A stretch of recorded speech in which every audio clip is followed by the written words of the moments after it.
Hi, this is Braden Holtby.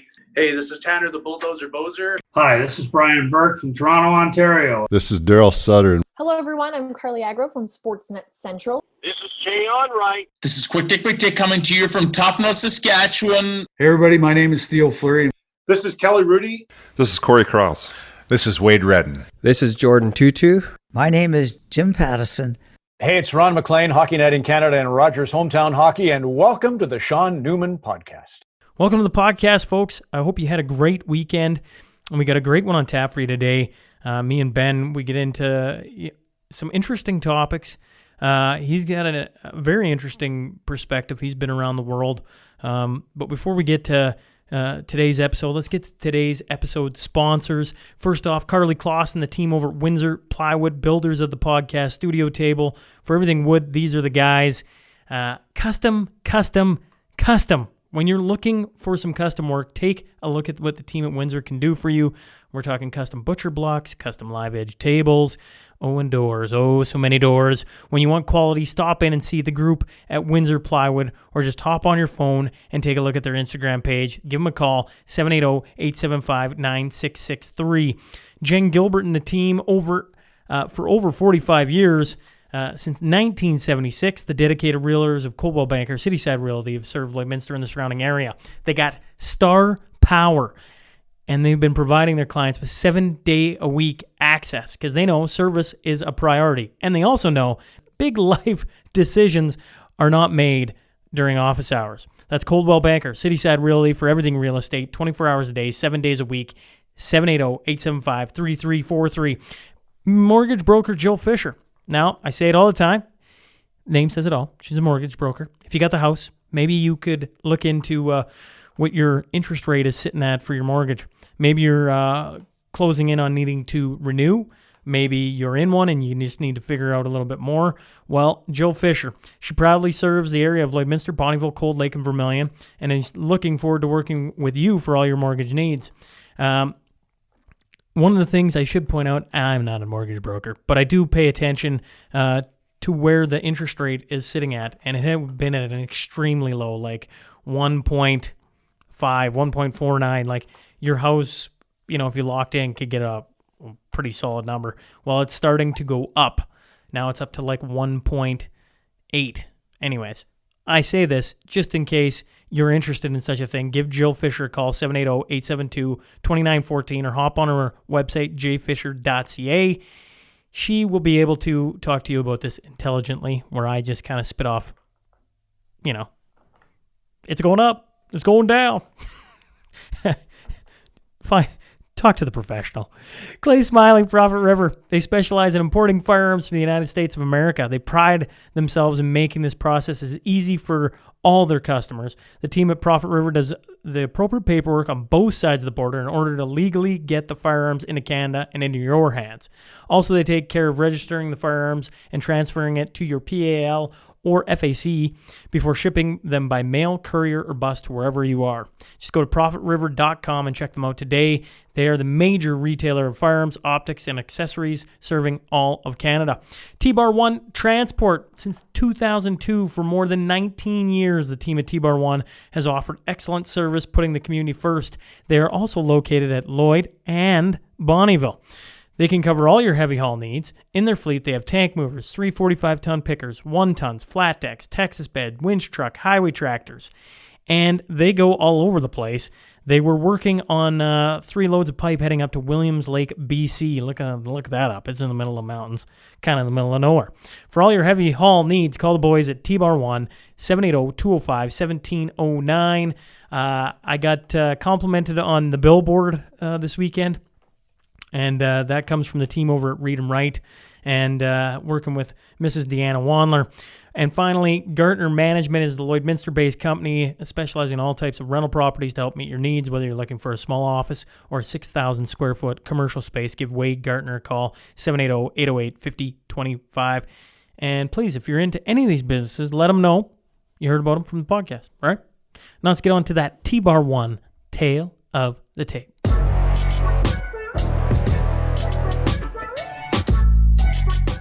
Originally from Ghana, he earned a master's in business and economics from Kingston University in the United Kingdom. Currently, he is chair and instructor, Department of Business at Lakeland College. I'm talking about Ben Acquaye. So buckle up. Here we go. This is Ben Acquaye, and welcome to the Sean Newman Podcast.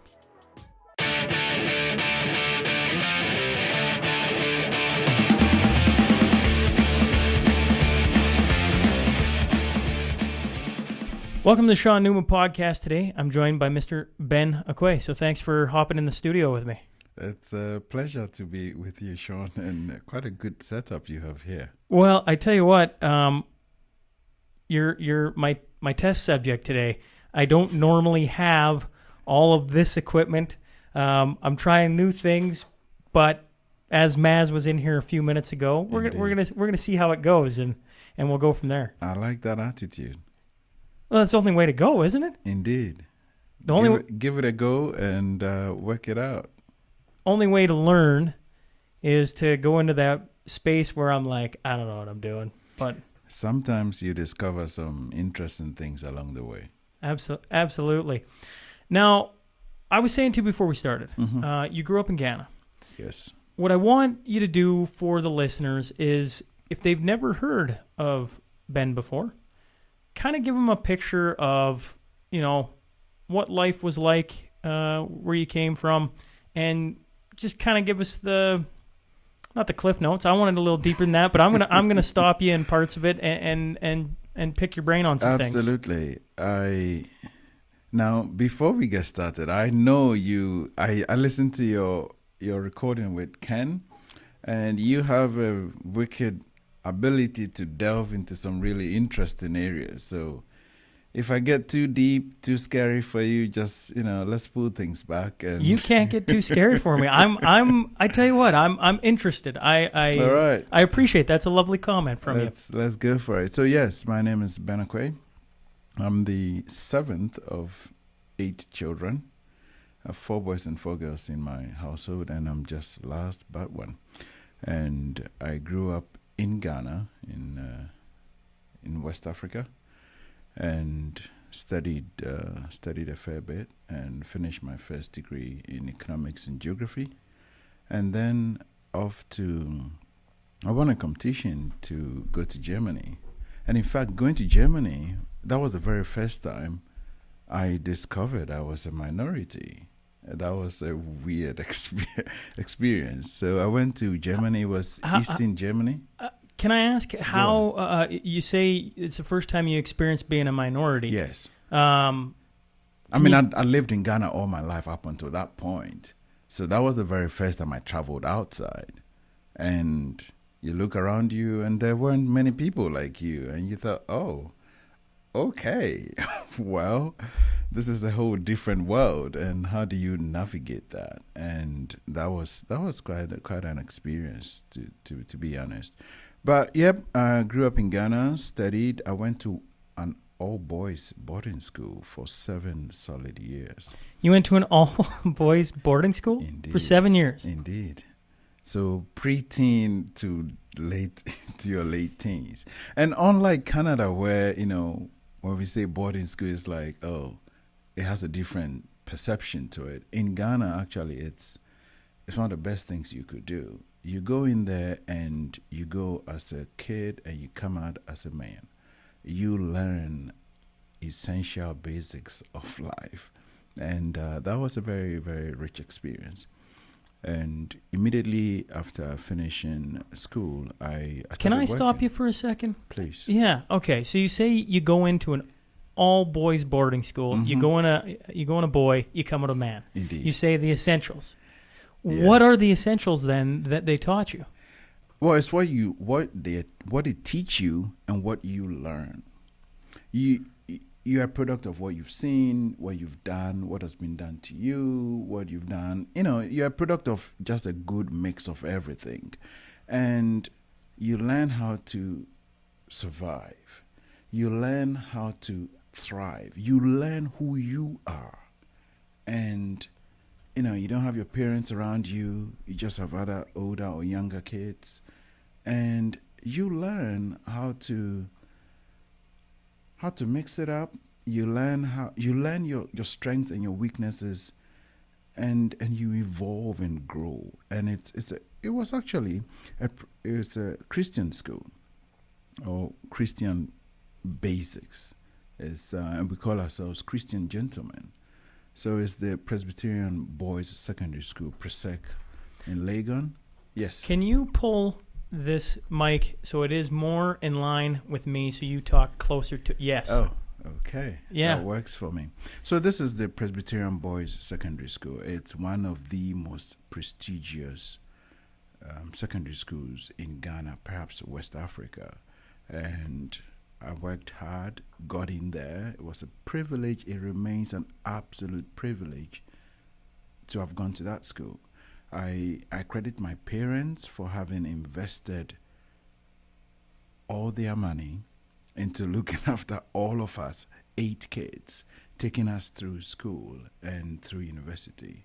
That was a huge undertaking, so that when I wrote my first dissertation, I said, this is to my father and mother, who, without any formal training in economics, knew the difference between saving and investment, and sacrificed their precious consumption for my education, which they knew would be an investment.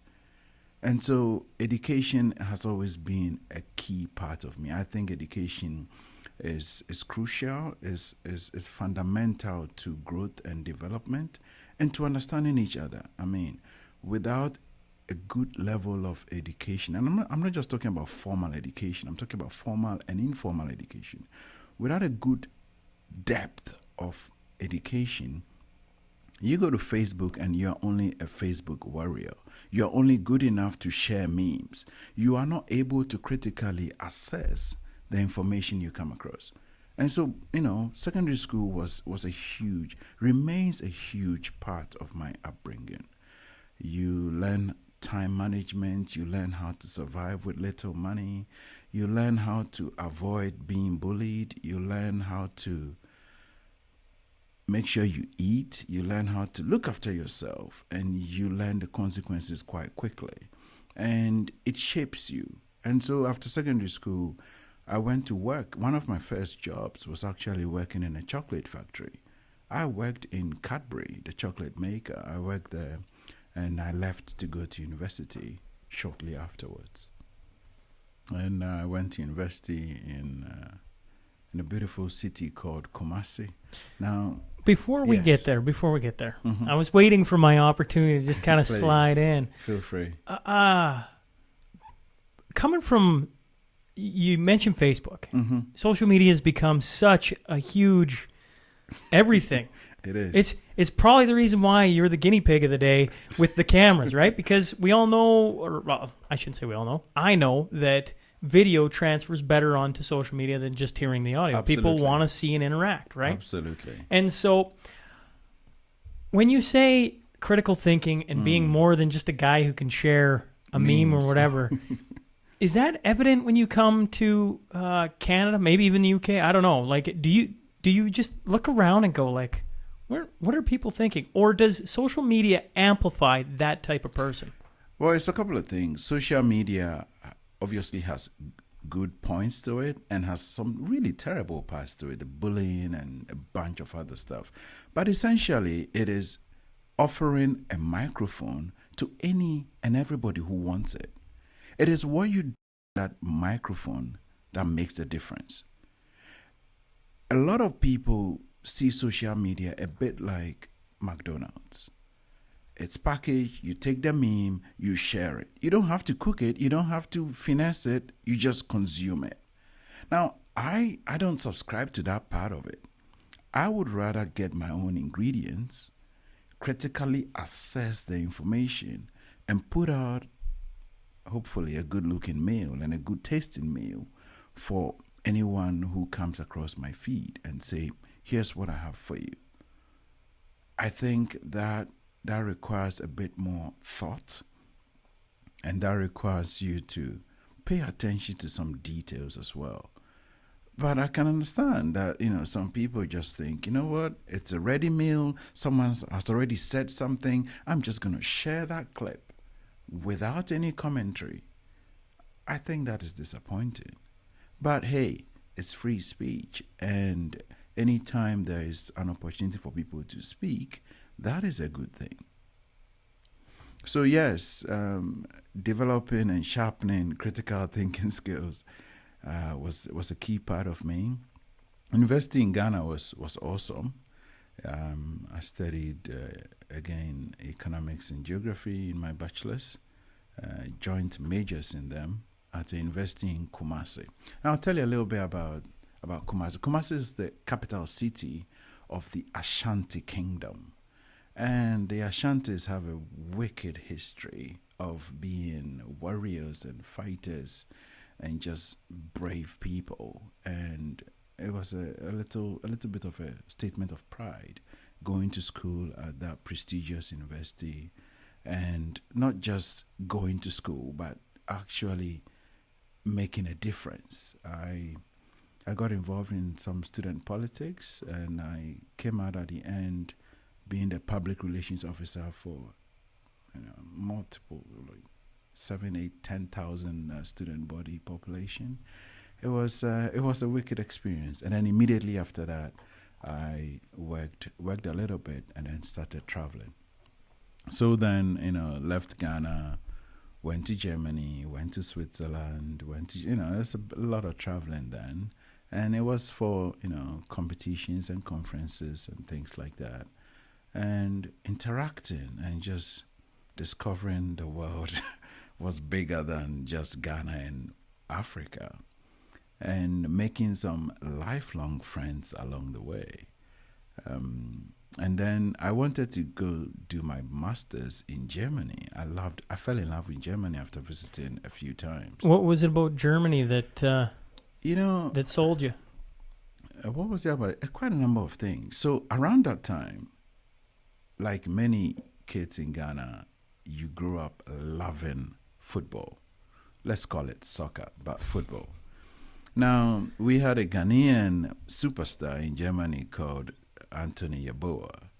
And my goodness, the guy was good. He was just banging in the goals, left, right, center, top of highlight shows all the time. And, you grew up learning about Germany, but he didn't have also the best experiences. There was a moment I think he got disciplined for one kind or the other because he rebelled against what he thought was some racist behavior by a coach. So I went to Germany mindful that this is a place which could be accepting, but this is a place where there could also be some instances where there could be some unfair treatment. I was pleasantly surprised. I went to the eastern part of Germany. I was pleasantly surprised by the experience, how warm and kind the experience was. And I actually fell in love with the place and the people. I went back to Ghana, used my own money to study German because I was going to do my master's there. So you know German? Well, I've not practiced in a little while, but I studied German. How many languages do you know, Ben? Quite a few. Come on. What's quite a few? I know one. Well, I know more than one. So there is that. So anyway, went to Germany. You didn't answer my question. Why? How many languages you got? I've actually stopped to count. Well, at least 2 or 3 local languages. Then there's English, and then there's a teeny amount of German. That's it. When you say local languages, so growing up, there was Yeah. different dialects? No. Completely different languages. Completely different? Oh, yes. Completely different? Absolutely. So you're going to the store, you're rolling in, and You have to just speak in whichever option works for the other guy. I mean, the truth is most immigrants, most people with the kind of background I have speak multiple languages. It's just you pick it up, you learn it as you go. You never really like, wait, what? No, you just pick it up. Just like, one of the things which surprised me when I went to England, I'll tell you the connection, but somebody said to me, excuse me, could you read that for me? I thought, wait, what? You can speak English so beautifully. Why can't you read that? And then it turns out that's how they grew up, just speaking the language without necessarily learning it. So that's the difference. between just speaking it at home versus, wait, did you pause to learn how to read and write, or you just learned how to speak it? And then you discover that was a bit of a shock to me, that there were people who could speak English, but who couldn't just read and write it. And then it occurred to me that, oh, okay, when it comes to some of our local languages back home, many people could say it, but not necessarily read or write it. So I was forming some connections along the way. I didn't go to Germany to study my master's because my friends were like, what are you doing going to Germany? Come to England. And at that age, you listen to your friends. So I listened to my friends and went to England. I was in England for how long? About 10, 11 years. Yeah, studied, met my wife there, got married. Seems if you met your wife there, your friends at least did something right for you. Well, I mean, friends influence you.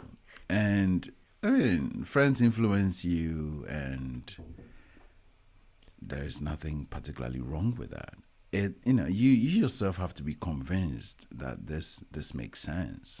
So yeah, sure. Of course they tell you, look, it's great here. Your German friends are like, come here, and you analyze the two, like, you know what, I'll go here instead. So it turned out to be a wonderful experience in the UK. Studied at a few universities there. Went to Kingston University, just outside London in Surrey. That's great. And then went to University of Greenwich.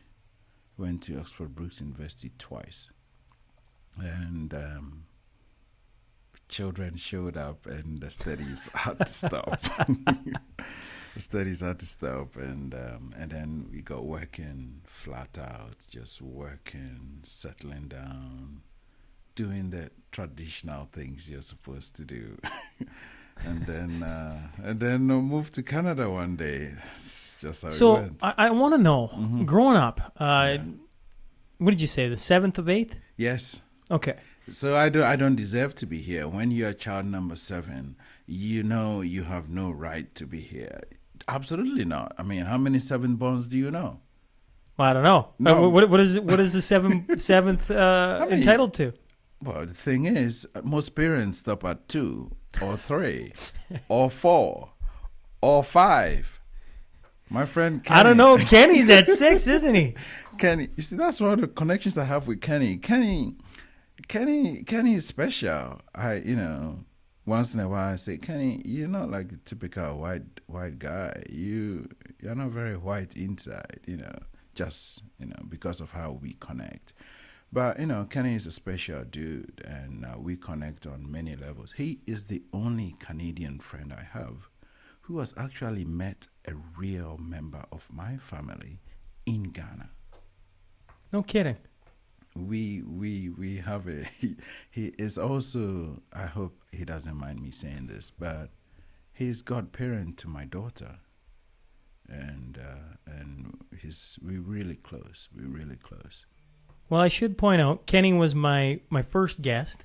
Oh. And then yeah, I know that, yeah. And then he's been on twice since then, and it took me some arm twisting to get him on the next couple of times. It? But in saying that, I think very highly of Ken. Ken talks awfully highly of you. And then I had a student reach out and say, you got to get Ben on. I'm like, all right, I'm game with it. Oh, that's very kind. Yeah, I think you come very highly recommended. That is impressive. I mean, I think it must be a dry season to have someone like me here, because I've seen the kind of people you've been interviewing, and I don't belong on that list. But if this doesn't make the cut, I would fully understand. I think it's okay. I think earmuffs for a second to my mother. I think bullshit. I personally, I started this with the idea that everyone has a story, right? Like not just Don Cherry or Ron McLean or those guys. Indeed. And right now, I'm really struggling with: is it as bad as what the one side's saying? And how do you figure that out? Sitting on social media, I don't think you figure anything out. And so I'm trying to expand the circle in which I talk to. That makes sense. Right? Let's find some guys who've seen things outside of, and I was saying it before. I'm married a girl from the States, so I see her family in Minneapolis and hear the stories from there. And I've been across all of Canada. I've seen the wonderful people of Canada. Been over to Finland, seen the wonderful people there. I've actually been to Germany and Spain and Sweet. France. Like, I've seen some things. You've seen a fair bit. I haven't sunk into the culture as near much as you have. But at the same time, you growing up in a different culture, a different country, I go, there's got to be some diamonds in the rough we can find. Like when I speak with Kenny, for example, and we talk about freedoms, right? Talk about freedoms. Well, because right now, that's a big thing, right? Are freedoms being taken or not, Ben? Well, it depends. So now this is one thing I do. Whenever I come across a situation, I ask myself, what is my default? And then secondly, wait, where am I? What do my surroundings dictate? And then try and understand what my surroundings feel like before I bring in my personal element. For example, it's something called the self-reference criterion. I will not get too academic here, but when you see something, you ask yourself, wait, would I ever do a thing like that? And the second thing is, wait, what is the context that helps you rationalize things? Growing up in a country which was ruled by a military dictator, which then became a democracy, my experience of freedom is quite different. When the government says, guys, we have a raging pandemic, and the information we have, the best information we have says, we need to take some steps to keep this pandemic in check. I'm like, okay, I get it. I totally get it. But when you come from a world where you are not used to the government saying, I'm going to restrict your moves and this and that, I can understand why you would say, how dare you? So I get it. And then the other part says, okay, so how do we objectively assess the situation? I can tell you that in Ghana, when they said, if you travel here, we will put you in a hotel and you will pay for it. No questions. No one bats an eyelid. In fact, prior to that, you show up at the airport, they put you in a bus, drive you somewhere with your luggage, everything, throw you into a hotel or whatever, stick men with AK-47s outside, and you shut up. I can understand why that happens, and that is par for the course. Here, it's different. Remember when this time last year, we were all looking at China like, look at the restrictions China put on on Chinese, and they shut things down. It's like, wow. And then they really clamped down, took the medicine, and shut this thing down real. I know there are so many issues about starting from China, but that's not the point right now. The point is these rules worked in their environment because it fit with their culture. I think in Canada, politicians made a mistake by not involving sociologists, by not involving people who understand Canadians when they formulated their response to the virus. And so we were bringing in strategies and techniques which have worked well somewhere, but which were not going to work here.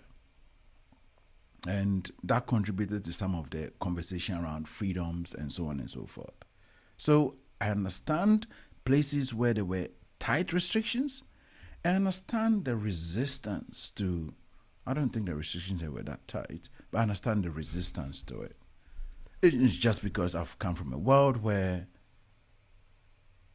You've come from a world where you just said it. You got AK-47s, they throw you in a hotel, you don't say anything. You shut up. I mean, this is how...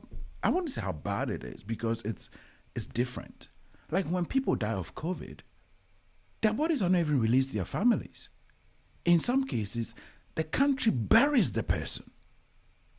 Like, we want to shut this thing down, and we will restrict your freedoms to allow us to shut this thing down, and you will take it.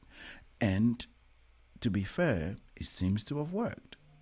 In a population of over 30-something million, only about 620 or 30 people, less than a third of people in Alberta, only about that number who have died in Alberta have died in Ghana, because they shut it down and they impose harsh restrictions, and there are significant consequences. So I'm just saying, different cultures accept different rules and restrictions. It reminds me of, I always say that the troubling thing is they want to paint everything with one brush, right? It's fair. So you're saying cultures have different, and to me it's the same, and even in Saskatchewan it's the same, right? I don't know how you can treat Saskatoon the same as Hillmond, where I'm from, right? Absolutely. It makes no sense. But if you take in what you're saying, they're just trying to shut things down. The problem people probably have here, but maybe I'm just, that's why I love having new conversations that challenge your brain to think about it, right? Absolutely. Because you're a guy who's going, yeah, you just get thrown in a hotel and you just don't think about it and you shut up, and that's fine. And that's if you're lucky, because the other option is they throw you into a boarding house where the kids are not in school anymore, throw you in there, a bunch of mosquitoes will have fun with you. But the point is, they are shutting this down whether you like it or not. Is it worth shutting down at all costs, Ben? Yes and no. It depends on what price society is prepared to pay for it. We know the science says it's killing people, real people. But we also know when you shut down, there are lots of consequences. People who expect treatment for a raft of medical issues suddenly get pushed the back burner, which cause death, devastation, and pain and anger immensely. But then society has a choice to make. Do we want to just live with this and watch it ravage everything around us? Or do we want to take some action to stem it? And what is the price for taking what action? And, I think different Canadian provinces are prepared to pay different prices. As you can see, way out east, they seem to be more accepting of the toughest of restrictions. But wouldn't that be directly correlated to where the population lies? If you're in a dense population, this stuff has the ability to spread. That's its I don't mean best characteristic, but its biggest characteristic Indeed. is that it spreads fast Really to multiple fast. people. Yep. Well, you're sitting in Lloydminster. I'm not saying Lloydminster isn't populated, but compare it to Toronto, wouldn't that seem backwards to take the same precautions at the same spots? One medicine wouldn't work for everybody. But then the challenge that politicians face is, here is the science, here is the economics, and these two don't mix very well. And they also have their own interests that they need to figure. They need to factor in. Okay, if we shut this down, are people going to support me? Because the population can tell you, oh yeah, shut it down. And you shut it down, the next moment, the same population is like, why did you shut it down? Like, why did you do that? Like, you don't have that benefit the population has to change their minds like that. I mean, somebody would literally, yeah, go on, do it, and then you do it. Next moment is like, well, I mean, there's this saying that you get what you pay for, right? That was free advice. So obviously, you took it with some risk. So the politicians know that, okay, they are going to pay a political price for this. Now, what political price are they willing to pay? Some will pay the price for indecision, and some will reap the rewards for that. I mean, different societies reward and punish their politicians differently. But on the bigger picture, the whole freedom thing, do I think people's freedoms have been completely attacked and eliminated? Heck no. What really can you not do under the restrictions you're facing? Tell me. Apart from a haircut and some other stuff, tell me what you really cannot do. Well, the things that are concerning are the hotels. Now, this is what's lovely about having you across the table, because you have seen, I don't know if worst of humanity would be the right, but you've definitely I've seen seen a few strict things. Yes. Yeah. So it is confusing and a little bit alarming to me that a government will take people and just take them away and throw them in a hotel. That's I don't want to go there. I really don't. It is fair, but they would have told you in advance this was going to happen.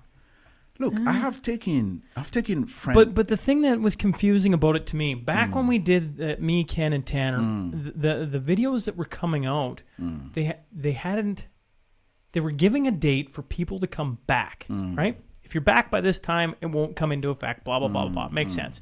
But then you find out, the more it goes on, that they've been actually doing it for more days than that. And so that's confusing. And confusion leads to me going, something feels a little off here. That's fair. Right? That's fair. The nobody in your house. It's like, yeah, I can kind of get that for a short period of time, sure. The snitch line, you're starting to get a little bit. No, I'm not accepting that. I told Kenny, I said, for a lot of white people, this is the first time they've been walking around thinking, is my neighbor going to snitch on me or not? It's the first time. It's like, wait, are people watching me? Like, am I all right? You say this is their first experience of, oh dear, did my neighbor see a few vehicles come into my driveway? Like, are they calling somebody now? So do you have a different perspective? Of course. Of course. I walk around knowing I'm being watched. I walk around knowing any bad move, you make somebody feel uncomfortable, something's going to happen. I walk around with that at the back of my mind. I see, and this is why I live under a bloody rock band. You don't have to cross the road when you think your passing next to somebody will make them feel uncomfortable. You don't have to do that. You have to do that. I have had to do that many times. I've had to moderate myself to make other people feel comfortable. And even then, that moderation has not been enough. So that is a self-reference criterion. Yeah. So, if it's Christmas time, like you talk to any minority, any immigrant, anybody with like first generation immigrant background and say to them, hey, Christmas, you don't get to see your parents. Like, that's fine. Like, I know when I moved to Canada, I wouldn't see my parents every Christmas. I Zoom them, I call them. I remember the time I had to put money in a little phone box in England to call my parents to say, hey guys, how are you? And then watch the pennies just disappear. Like, hey, so it was a pleasure talking to you guys. Thank you. Goodbye. And that's it. So if I get an upgrade to make a Zoom call where we get to see each other and like don't have to pay ridiculous money for it, I'm like, this is a bit of a steal. Yeah, but this is just my self-reference, guys. Well, that's what I'm going to say. You've been on the road traveling from Ghana, number 7 of 8. You've been gone from your family. It doesn't stop me, Sean. If your kids, when they get older, we're down the road from you, living in a little farming community. You're sitting there, and they're like, no, you're not going to see them. And you're like, well, that's fine. We'll just Zoom. That's cool. Indeed. I got it worse than you are getting it. So shut up and put up with it. Look, but it doesn't, the fact that, I can understand that, oh man, I got people on my timeline like, my neighbor snitched on me. Oh, I'm like, okay, easy now. Okay, let me help you through this really stressful moment because I have a little bit of experience being watched, feeling judged. So I can help you through this. I can use the little resilience I have built to help you, to support you in your time of need. How do you go on social media living in this area then? Because I assume you see that over and over and over again. Oh, I do. I see a lot of things which make me think, come on, that's ridiculous. I'll tell you a quick one here. A couple of days ago, I saw this meme. I don't like memes because they are like the McDonald's of social media. It's like take, eat, share. It's very nice, easy, and lazy. and it makes you I fat. thought you were gonna say take, eat, shit, but anyways, carry on. I understand the sentiment, but I'm gonna have students hear this, and so I need them to know I speak properly all the time. Now, Does it bother you then that I swear? it doesn't bother me. Why would it bother me? If we were I in don't know. Ghana, it would bother me. But being here doesn't bother me. In Ghana, you don't swear?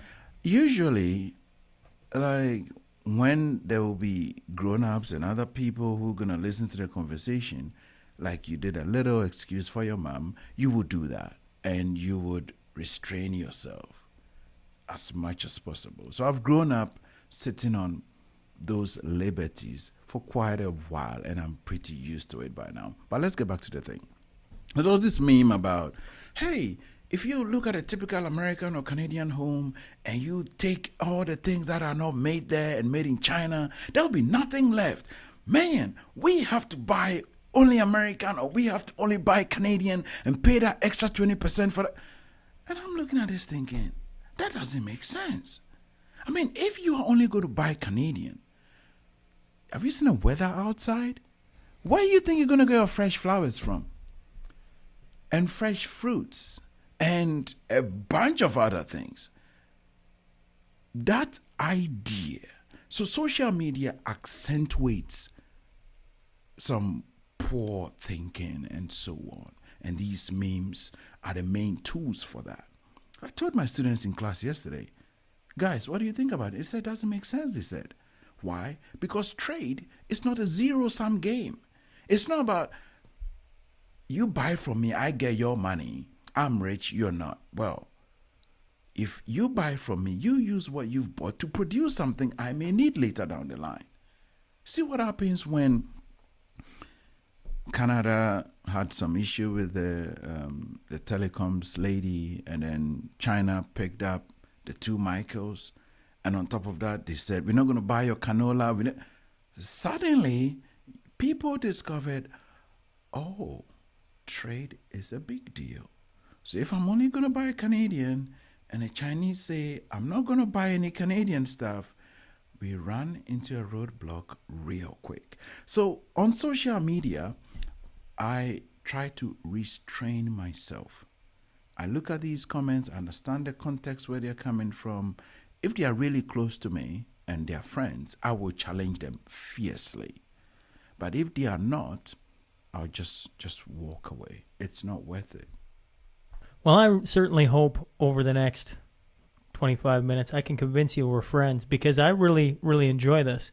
And I really enjoy having a perspective that is so very different, because that's how we get better, I think, right? Indeed. Having ideas that challenge, because now I get to, no matter what happens at the end of this, I get to go home. I tell this to Ken all the time. I go home and I'm probably going to dream and chew on this for the next week. I don't know. Oh, But that's what I don't know how to do that any different. That's what my brain does. I awesome. really enjoy different ways to look at things. And when all you hear is the world is coming to an end, get your pitchforks out. And I'm putting it way too simple. But we need to revolt right now. Now, the people on that side are going to be hating on me because they're going to go, but you got to be careful because they're taking and taking. But it's always good to hear the opposite side, because I think there's a healthy balance there. Oh, there is. Absolutely. When you see the bigger picture, you don't have to agree with it. You just have to see it. You just have to understand. So this is why this happens and this is why that happens. You just have to understand it. And after you have understood it, then you ask yourself, okay, what choices do I have in this matter? So you don't just go and walk around like a fake warrior. Okay? Now, politics is the art of compromise. But compromise has become a dirty word for no valuable reason. Well, that's a good question, because if you've been watching our politics go on right now, what do you think of what's going on? I've been so confused by this, Ben, right? I don't know. I say this all the time. I've heard other people talk about having an awakening. I don't know if that's what it is. And it happens at different stages in your life, right? Maybe at 20 you have it. Maybe at 15 you go to an all boys boarding school and you have it. Maybe you don't hear it until 45. Doesn't matter. The point is, I didn't really follow politics that much until I started having kids. I was 29 or 30. And I started like, what is going on? Like this really hurts my head. And every year that goes by, it just seems to get worse. Right? Nobody's talking. Nobody's sitting down. And I know you don't want to see the other side win every debate. No. But at the same time, you're there. Like a democracy is there to ensure, the liberties, the rights of the people below you, to try and help everybody. That's Indeed. to help us all grow. A friend of mine in the college says, people work. The motivation is, what am I going to be rewarded for? And then they work towards that. It's a shame that politics today, I'm not going to say is the worst, because it's not, but it's a shame that we have moved away increasingly from the heart of politics, which is, what is your idea versus this other idea? Let's see which idea makes sense. Full stop. Which idea makes sense? Full stop. It saddens me when people say, this is who I vote for, this is who my parents voted for, this is who my grandparents voted for, and this is who I am till thy kingdom come. Wait, what? Why? Because when someone knows your vote is a given, why the heck would they take you seriously? What's the incentive? What's the motivation? They don't have to work for it. But it doesn't work like that. In a relationship where you promise the other person, I'm going to love you till death, and they promised you, I'm going to love you till death. Literally promised, signed.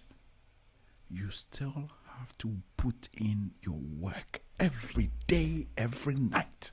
But people forget that. They do, and they run into problems. Sadly, when it comes to politics, it's like, my support is guaranteed. Take it. Why? Just why? That's wrong. Because it makes people lazy. It makes people think, I don't have to work for this. But when they discover that, you know what, I don't need this shouting and this memeing. I want you to give me your best ideas. How would you have handled this coronavirus? Tell me. Well, there you go. Because we haven't trained them. We haven't let them know we demand alternatives that we can assess. I asked my students a case question. I said, look at this business. Sean Newman's podcast. Here are the financials. Here's the competition. Here are the listener numbers. Give me an analysis and tell me what the problem is. And after telling me the problem, tell me the alternatives to solve it. Give me 3. And for each one, tell me the pros and cons, the short and long-term costs and benefits. And then tell me your recommendation. We don't go through that with politicians. We give them a free pass. And they, on the other hand, look at us and think, okay, I don't have to work so hard to make you happy. I'm going to make some other people happy. So is that why you wanted to get into politics? Well, I got into politics, I told Kenny, because my students were like, Ben, you've been telling us so much about ideas and how we should battle things out. Why don't you give it a shot? I said, okay, that's fine. Challenge accepted. I got in and I discovered, okay. And Kenny is quite surprised by how bad it is.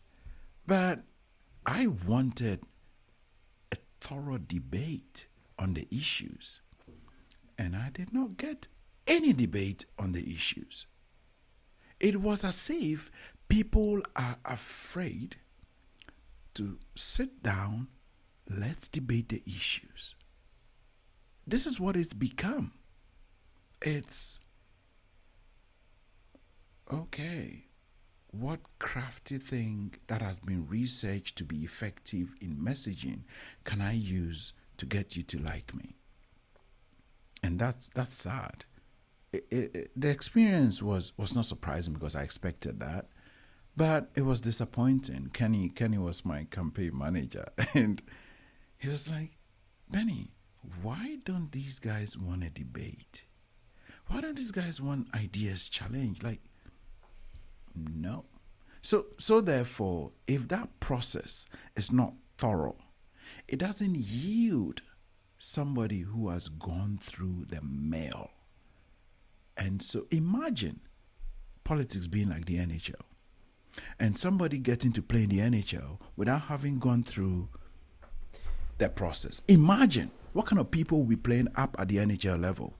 That's what we have. So how do we change that? Because I have had this argument with people for, it has got to be going on like 10 years now. Because I don't understand why the best aren't in politics. I mean, from the way my brain looks at it, if you're in politics, you get to dictate how a country's ran, essentially, right? You make decisions that affect people's day-to-day lives. Right. So I've been arguing, why don't the best get in politics? And people say, absolutely, the number one thing that comes up is there isn't enough money in it. Those best of us can go earn a better living, blah, blah, blah, blah, blah. Like, yeah, but the guys who impact you are the guys who run over here and get to impact everything you do. And then all you get to do is sit there and complain about it. And if you wanted to make a change today, now you got to take the 10 years you should have already been doing to get to the point where you can make the change. Old habits die hard. Old habits die hard. It's a lot of good people are frustrated by the experience of public service. It is very easy, like when I see that whole pointless argument about private sector and public sector, it's like, oh, private sector, good, public sector, not good. That teacher doing their job, got a stable income, not good. Or that private person building the school, good. Wait, where's the money coming from? Same government that gives a contract to build a school, the same government that pays a teacher to teach kids in the school.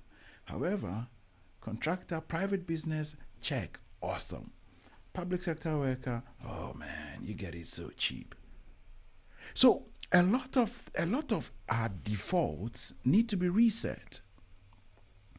When people beat up on immigrants, oh, immigrants came and they took my job. It's like, well, if that job had your name on it, then you can say somebody literally took it from you. But if it didn't have your name on it, how did that person take it from you? Plus, I thought it was all about ability, talent, and what you're offering.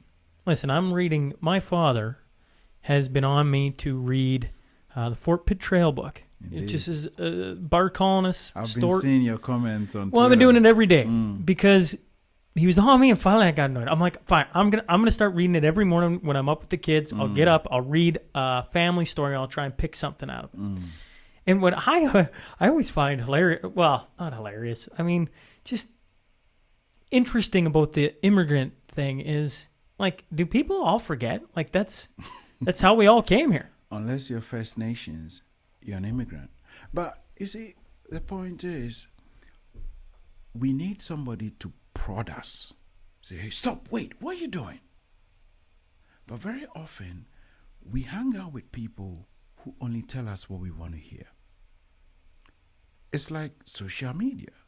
We block people who don't share. But you've seen The Social Dilemma, have you not? I've seen it. Okay, so it's doing it for you. It is. But wait, the social dilemma... I've been trying really hard. The social dilemma learned by watching our behaviors. Oh, people who are like this only live in this neighborhood. Oh, so you like some positive reinforcement. Oh, really? That's what makes you tick? Well, guess what? We're going to give you a ridiculous dosage of that. And so the social dilemma growing up, you see people live in a certain community. That community, look at New York. Look at so many other big cities. These group of people only live here, interact, and do this, do this, do this, do this. So the social media people looked at this and thought, I think we see a trend here. We're just going to feed you what you've ever liked. Personally, I tell people I don't block people on social media. I don't.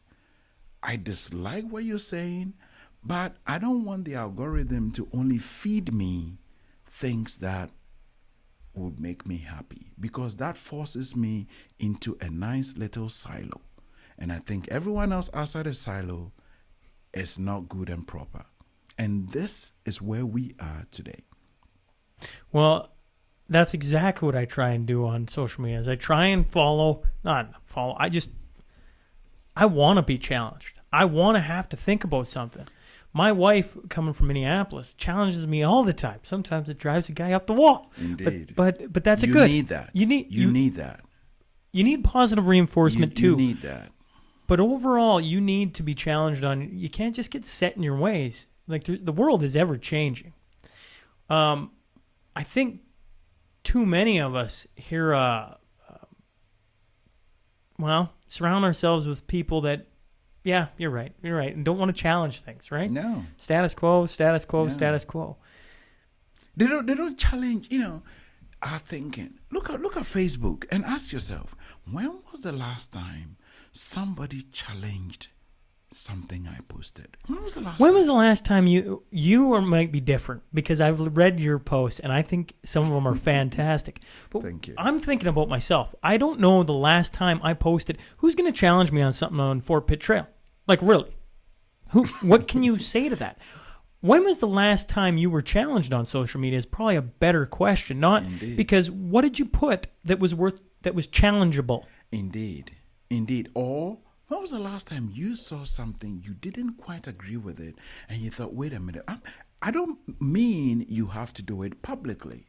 I have sent many people a little direct message, because then they don't feel like they're going to look stupid. They feel like, okay, Ben, there are no eyes watching. Now we got to discuss this issue. Like, well, I kind of see where you're coming from.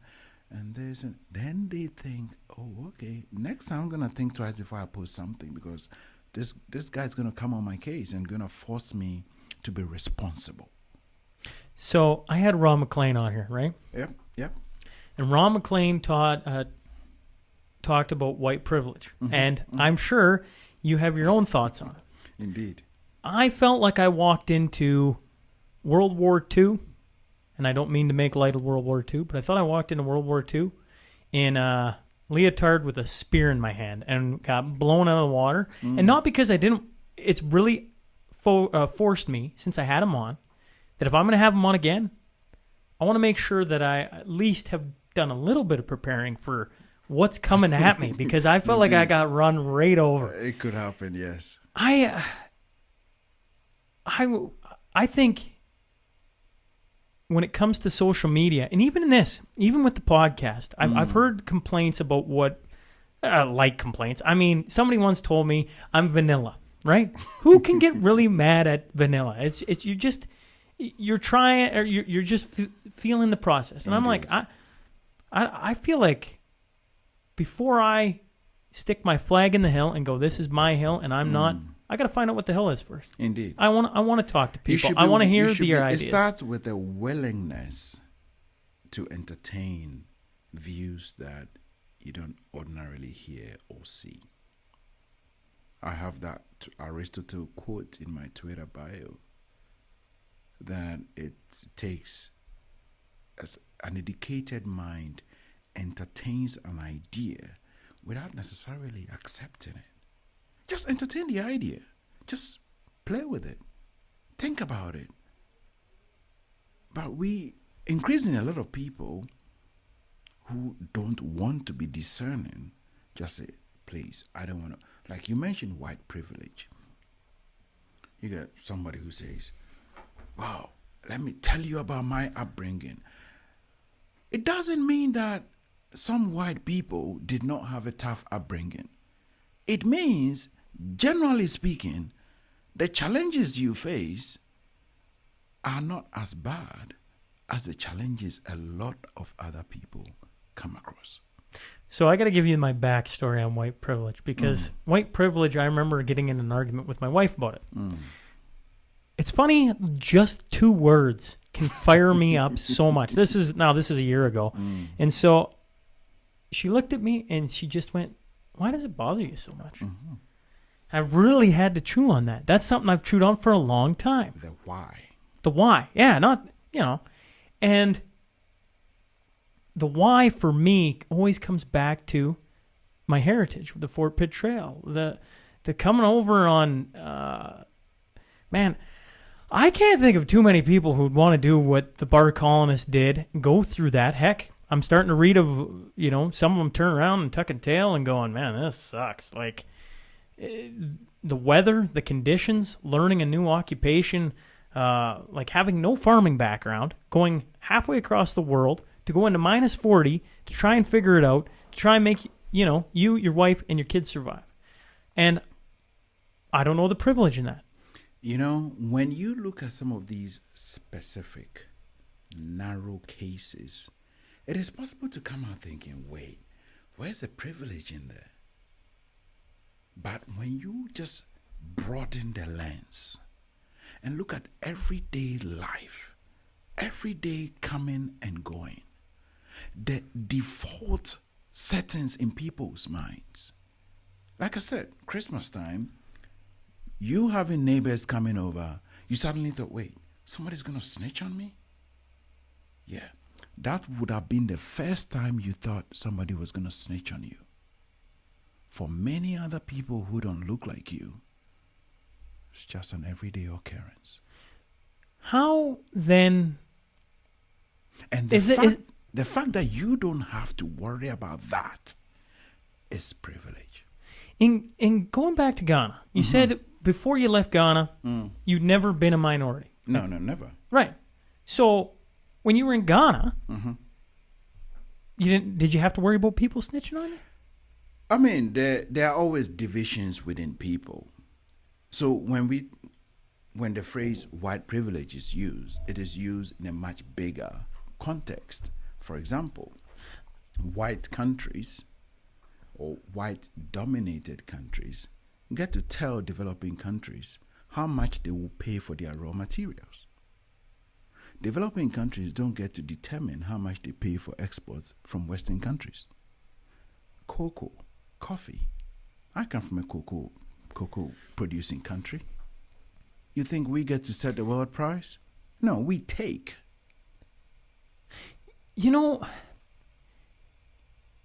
So this is where I struggle, and this is I'm glad we're talking about it, because I really am. I'm good. I'm glad we're going to talk about this. Maybe this is where I wanted it to go. Is the thing I struggle with it is it feels like original sin, right? Like white privilege. Now I have something to feel guilty about. I don't know. I haven't been.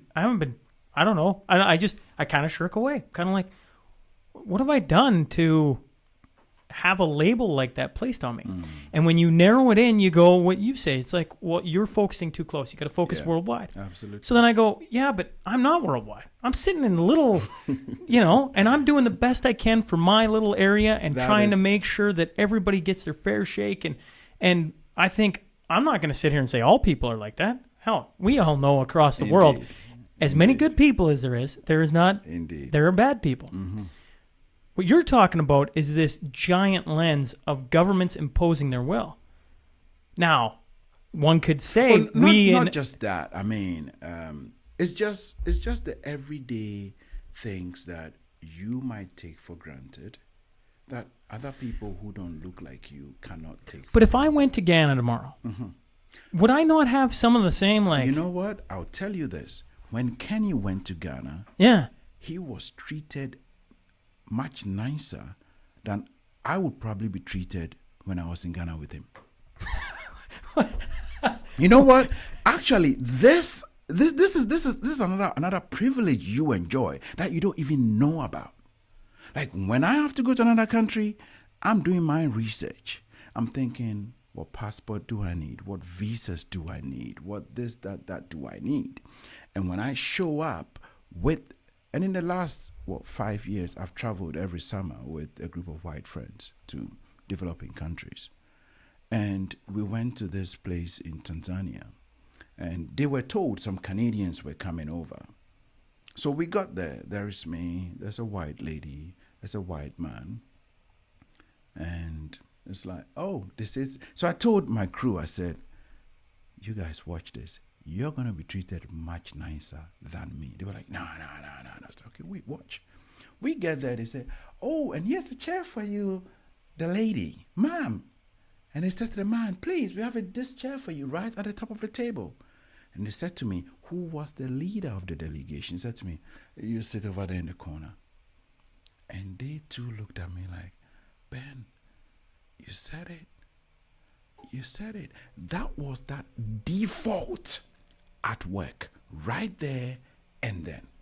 Of course, the bigger issues, look at what's happening in the States, where your average black person is by default accused of something before any proof. How many white people? Of course, some do get shot and everything like that. But what is the default? When you see a cop, do you think, if I show any attitude, I may not go home tonight? No, you don't. You saw what happened on January 6th. You saw white privilege in full display. People pushing cops, like you saw that. Because the default is, I think I know you. I think, yes. So that is how it manifests itself. We're not saying that many white people don't go through many struggles. Of course. That's just a matter of fact. We're just saying that the defaults that white people have to deal with is different.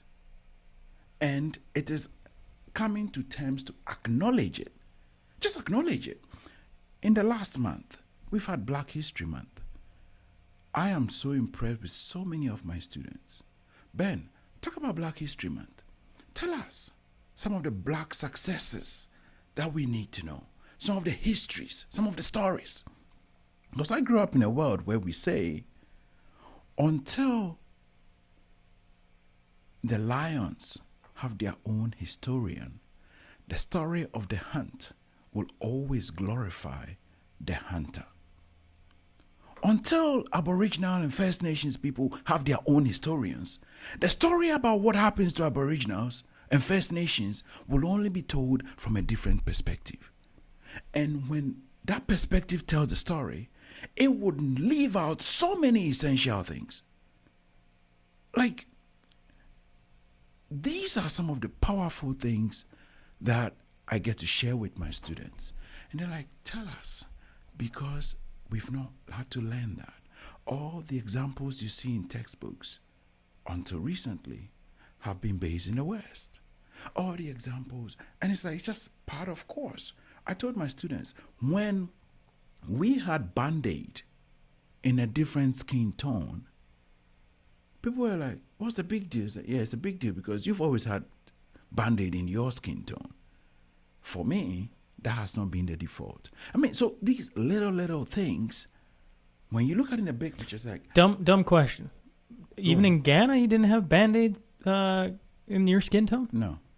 Really? No.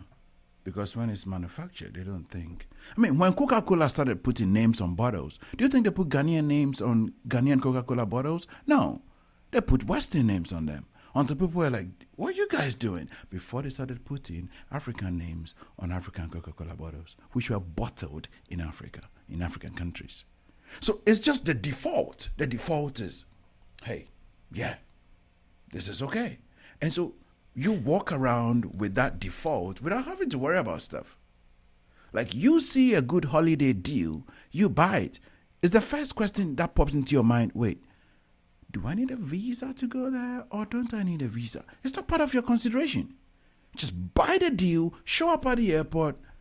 Well, wait, like if you're going out of, I could be making this way too simplistic, but if I'm going out of country, I know I got to have a passport and everything else. A passport and what else?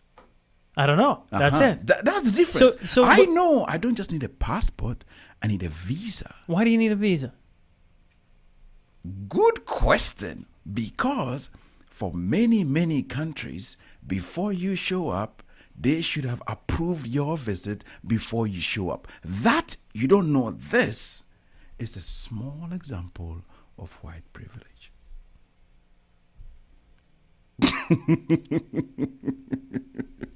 The session with Ben is in, isn't it? No, for real. Like, in my travels, I say, guys, you don't Listen, just... I don't mean to make light of it. No. I'm trying to process everything you're saying right now, Mm-hmm. and I don't know if I'm a slow learner or not. No, but no, that's you what I do mean well. when I You do- chew you on do- some things. I appreciate that. I'm going to And- have to go home and I'm going to have to really sit and chew on this. And you said off the hop, I'm not on the same line as all your guests. Well, earmuffs, Mom. Earmuffs, Ben. Earmuffs, students. Bullshit. This has been good. I've really enjoyed this. I appreciate that. And I appreciate you coming in and sharing some of this with me, because I go back to it. You got to challenge the way your brain thinks. You got to. Or at least that's the way I want to live my life. I have had to, because if I took you to a city in Ghana and you were waiting for the bus, right? Okay. You would do a very typical Canadian thing. Which is? You will line up. You will join a line and wait for the bus. And then the bus shows up, and guess what happens? Everybody makes a rush for it. And then what happens? You are left behind, soaking wet. What am I? Right? What just happened? Exactly. A month later, I think your elbows will be a bit more sharp next time. But isn't that figuring out a culture? Isn't that Indeed. how would you know not to do that? So I always think for of somebody I like always me- think of when I was in France and went on the subways underneath Paris and got elbowed by a nice little old lady who I'm sure was a sweetheart, but she was throwing some haymakers, and I got hit by one of those, and I was like, what on earth just happened? You learn quickly. I mean, in many ways, look, different societies do things differently. And the beauty of it is just going there without any prejudice and just watching and learning and thinking, when I teach my students a bunch of these things, I'm saying to them, we are not judging. We are just learning. We are not saying this is right or this is wrong. We are discovering what happens here and what happens there. I loved a line that you, I think you wrote in a post. It said, listen to understand instead of listening to question. And I agree very, very much with that. That's how I've approached the podcast, or tried to. It doesn't mean that I'm slowly starting to question some things, right? Like I want to learn. I want to know more. I feel like that's what a lot of people are after. Indeed. I mean, and you have discerning listeners who are ready to evaluate things, who are ready to assess things, who don't just expect you to tell them how to think. You don't have McDonald's customers who say, Sean, give me something nicely packaged so I can just eat. Just don't need to warm it up, just eat. No, you have people who say, Sean, show me the ingredients. Show me your thinking, but give me space to assess things for myself. And that's beautiful. Now, we just hit a quarter after. Do I got you for a few more minutes? Go on. Okay.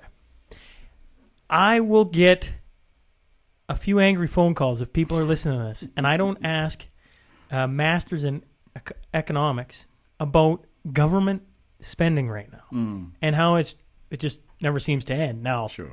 maybe that's fine. Maybe you're like, yeah, it's not a big deal. But I got a master's in economics sitting across from me, so I'm curious on what your thoughts are to change the subject here Yeah, to that's something that is very much happening. It is. Look, right off the bat, I'm going to tell you that politics and economics are like oil and water. They don't mix very well. Even when you mix them, they'll still separate. If you want to make a good political decision, quite often it's not the best economic decision you make. If you want to make a good economic decision, quite often it is not the best political medicine people want to pay. So, having said that, in Alberta, our government said, we want to bring our spending down Yeah. to match what other provinces do. It was a bitter pill, but the public has by and large swallowed it. Guess what? By the end of next year, we would have achieved that. And guess what? The deficit will be 10 billion plus. Okay, now what? Okay, you've matched the spending. Yeah, matched the spending. Now what? Go on. Now what? You know the balance sheet has two sides, right? So you've tidied the spot up. This is the elephant in the room. It's right there. Other provinces also have other ways of getting revenue.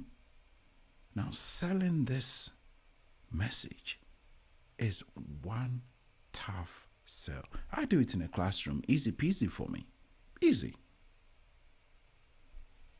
You want to be like other provinces? It's a bit like in the Bible, right? When the Israelites were asked, they said, we want kings just like other people have kings. And God said, oh, you want kings? Okay, sure, you get kings. And then those kings came over and started treating them so badly, just like other kings of other places. Like, okay, God, I think we want something slightly different. No. This is you what you wanted asked for. You get it. So, that's the thing. You want to spend like other provinces? Well, guess what? We will get there very soon. But the deficit is still with us. Then what? Maybe the point then will be, maybe we start earning revenue like the other provinces do. Are we prepared for this? Is the population ready for it? Because if the population is not ready, it will take a very visionary leader to make that call. It's essentially politician suicide tax, PST. So there is the issue. It would require us to reassess how we do things. It would. And that means being a leader. Being a leader requires you to be visionary. Requires you like a parent. I mean, you're a parent, I'm a parent. When your parents couldn't meet your needs and wants, it was mostly because they just couldn't afford it. Now, when you tell your child, I don't want to get this for you, it is not because you cannot afford it. It's because you think, no, you don't need that. And that is a harder decision to make. And we need visionary leaders to share the information with the public. This is the situation in front of us. And this is the call. When you read all the history books, real leaders are honest with their people. And they say, look, here are the cards we have. I'm not going to pretend. Here are the cards we have. And these are the calls we need to make. Trans Mountain, the Keystone Pipeline, cancelled. Extremely disappointing decision. But how many people do you know who have ever seen that presidential permit which approved it? How many people do you know who have seen it, who have read it? Because if you know people who have seen it, who have read it, it's there in black and white. This permit can be cancelled at any given time and you got nothing to do about it. And we will not pay any compensation. It's written in black and white. So when you make a big decision based on a permit like that and it blows back, we have a duty as a population to be informed that, hey, this was a bit of a gamble. Like, I think people are mature enough to take it. I treat my students like that. I say, here's what, these are the facts. But that's why I go back to the best leaders aren't in politics. I don't think so. You don't think so? I don't think so. I think there's still room for good people to go into politics. I think there's still room. There's still room, I think there's but still are they room. there, Ben? It's a team sport. And if everybody, if the balance of power says, we don't want to make hard decisions, we don't want to be open, transparent with people, then I'm sorry, you'll be swept up in that. But you have to use your influence to remind people, I cannot stand for this. This doesn't sound right. Let's treat these people like smart, discerning people. I mean, that permit, you go, I can send it to you after here. Look at it and think, OMG, this is the permit? Look at it. I mean, many people are like, I am as upset as everyone else about the cancellation. But I've also seen the document. So I like throwing a lot of light on a lot of issues. We talk about the economy. Yeah, we're going to catch up with our spending. Then what? Then what? You've run out of rope. Then what? So I think when we begin to... Are you at all concerned with... It isn't just Alberta. It isn't Saskatchewan. It's like Canada. It's the whole stinking world right now with these bailouts and the amount of money that they just keep throwing at their populations to keep the machine kind of chugging along, so to speak. Does that concern you at all? It does concern me, but at the heart of it, we have all accepted the royal we, that to motivate rich people, we got to give them money. And to motivate poor people, we got to make life really hard for them. If not, why do you think it is? Say that again. Say that one more time. To motivate rich people, we just give them more money. But to motivate poor people, we make life more challenging for them. One of the biggest things that would make a difference in a poor person's life is education and access to education.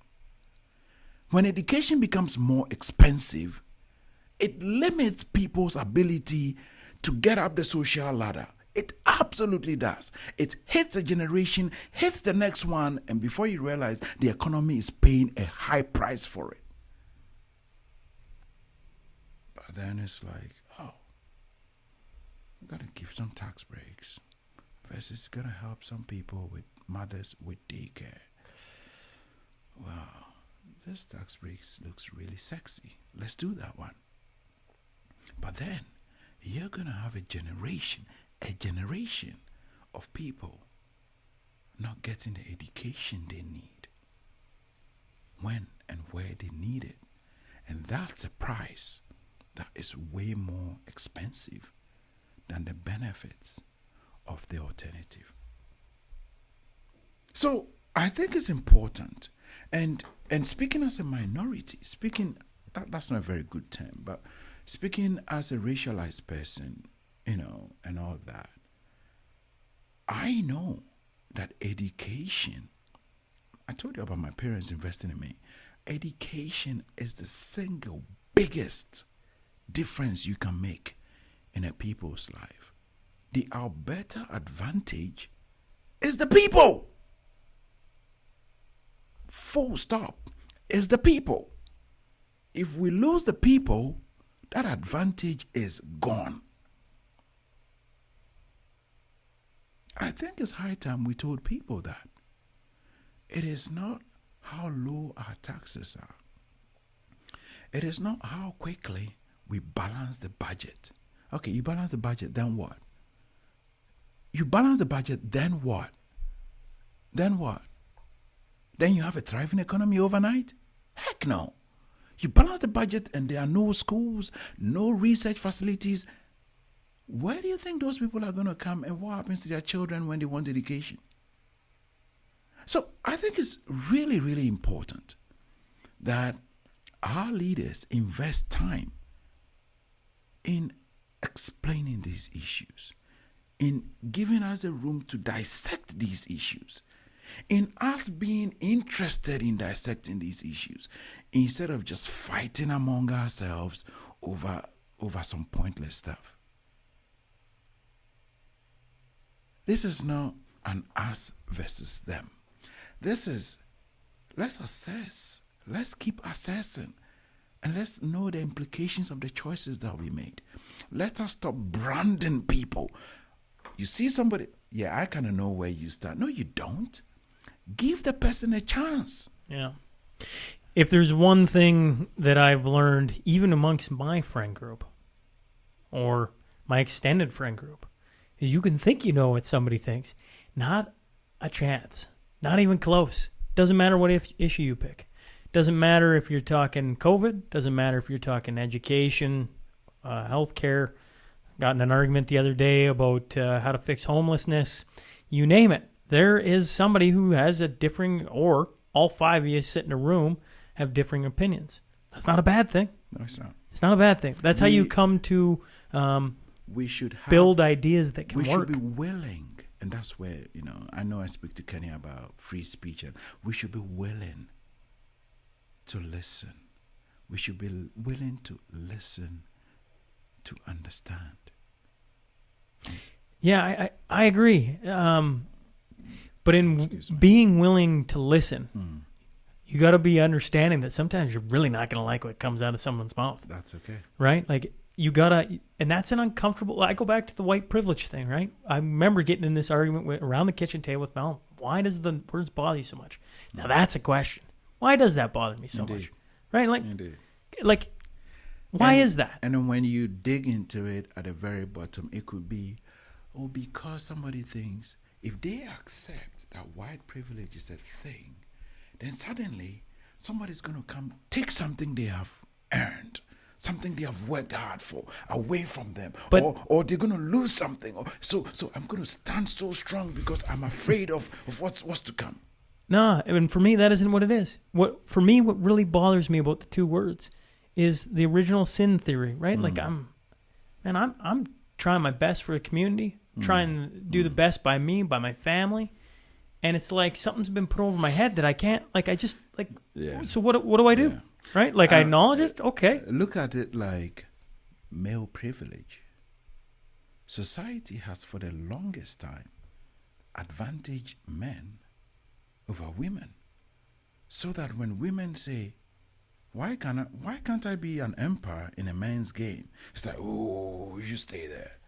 Well, why can't, no, you stay there. Because our default. Don't you think some of that is just, it's not changing as fast maybe as some people would want? But I mean, I mean, whether people want to go back and look at history or not, it hasn't been that long ago in the grand scheme of things, since women got to vote and got access to a lot of different things. I've interviewed on the archive episodes. I've interviewed, I think it was Leona Beamish, I want to say, where when she was growing up, there was 3 professions, roughly speaking: secretary, nurse, school teacher. I want to say those are the 3. Don't quote me on that. And I just remember thinking, like, man, that would suck, right? Like, that's all you can. When it comes to black and white segregation down in the States and like in Canada as well. Well, and see, here's what I'm learning. I'm a slow learner, but here's what I'm trying to do is I find us Canadians, and I could be wrong on this. So this is an idea you're willing. I will gladly take your thoughts on. I find we stare down at the United States because we are brothers or sisters or border mates, whatever you want to call it. And we stare down at them and we go, that ain't here, right? We're the pure Canadians, right? And now somebody out there is thinking we are the pure Canadians. Shut up. And I'm like, actually, I would agree. That's what I would have thought. But the more research I do, the more I go, geez, I didn't know about that. And it doesn't make it. And it doesn't make us all bad. It just makes us like, you got to just continue to learn. And I look at, north of Maidstone, there was the Mays family came up to, I'm forgetting the name of the settlement they had. Way back when. It's going to come to me after somebody's yelling at the radio right now. Because I've gone there, I've interviewed Reuben Mays, right? And there was a group of black settlers who came up from Oklahoma back in Jim Crow kind of laws came up, started in Canada. I'm like, oh, that's awesome. Like, we should be really proud of that. And then you hear, and then you start digging into it. Well, actually, they faced pretty hard persecution once they got here. Indeed. You're like, oh, well, geez, I don't know. That doesn't make me feel any better. Remember when I said that the story of the hunt? Well, and that's where I was going, right? And so we always take the side of the Underground Railroad ended in Canada, right? So we're the come on in, come on in. So much in there. And in saying that, I'm not trying to sit here and go like, this is where I get. This is where I'm challenging the idea is, to me, it feels like original sin. Like we're all born into it, and you're a problem child unless you fix yourself. And it's like, no, I think you got to understand that. Let's not focus so much. I'm trying really hard to not focus on what the United States is doing. It's hard not to. They are a superpower in the world. Mm-hmm. When it comes to entertainment, media, everything, they're a tech giant. So I understand why. But we got this lovely country, this wonderful province. Heck, we're on the border, these wonderful 2 provinces. And if you just go in like a little circle, you can find wonderful people like yourself. You're very kind.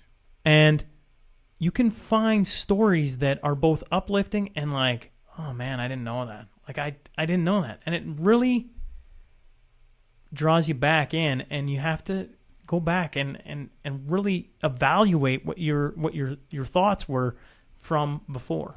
Indeed, it is remarkable. One thing I share with I co-chair the Lloydminster Local Immigration Partnership, and we work with and support migrants, new Canadians to understand Canadian culture and adapt, and so on and so forth. And it is, as a new migrant, you work to understand the culture. You have a duty to do that. But, as a Canadian, you have a duty to inform yourself. You have a duty to learn, and you are doing a great job of doing that. The more you keep doing this, and I'm sure you keep doing it, I hope to see a lot more diverse people show up in this chair. Well, actually, the thought that comes right to my head when you said, as immigrants, you have a duty to learn, right? Indeed. I've been trying to do the complete opposite. As people sitting here, I think we have a duty to learn too. I think it goes both ways. Well, you're coming in. It goes both ways. Yeah, but I don't think right now, and maybe I'm wrong. Maybe there is, and maybe I don't have but there isn't an easy way other than picking up books. And I find a lot of people find books to be work, and that's no knock on them. Some people have a tougher time reading and evaluating the time. Books. They are a wide swath of events. There are groups like the Lloydminster and Vermilion for Equity doing some amazing work there, about equality and diversity. It's not just minorities in there. There are a bunch of white people in there who just think, you know what, let's just come together and build a more inclusive society. Because in so doing, we will get the benefit of everything. Look, when people look at immigrants, I want them to, when people who are not immigrants look at immigrants, I want them to cast their mind back. How many generations ago it was when your forefathers stepped on these lands? And look at immigrants and think, people who show up new have the same attitude, the same resilience, the same tenacity, the same quest for success that the originals had. And it's an opportunity to look at these people and think, what drives you? What motivates you? Because there are some deep lessons that could be learned and shared across the board. That's where we're going to leave it, because I think that right there sums it up. I think that's a really good idea. I would love to hear more of the stories because it broadens my worldview, which means it broadens my audience's worldview. We can start to understand, and we gotta, no matter what, you stop the communication. That's a dismal way to live life. That's Indeed. where problems really start. So Indeed. I really appreciate you coming in because I know you had no idea what I was gonna try and no poke and idea, prod you on, Sean. but I really appreciate you coming and sitting and being willing to sharing somebody what's between your ears and try and deal with. It's been lovely. You've been very kind, and I hope Kenny will be happy with what I did here today. But it's nice, and I think you're doing a great job. Like I said, I would encourage you to keep doing this. Reach out to a wider, diverse audience.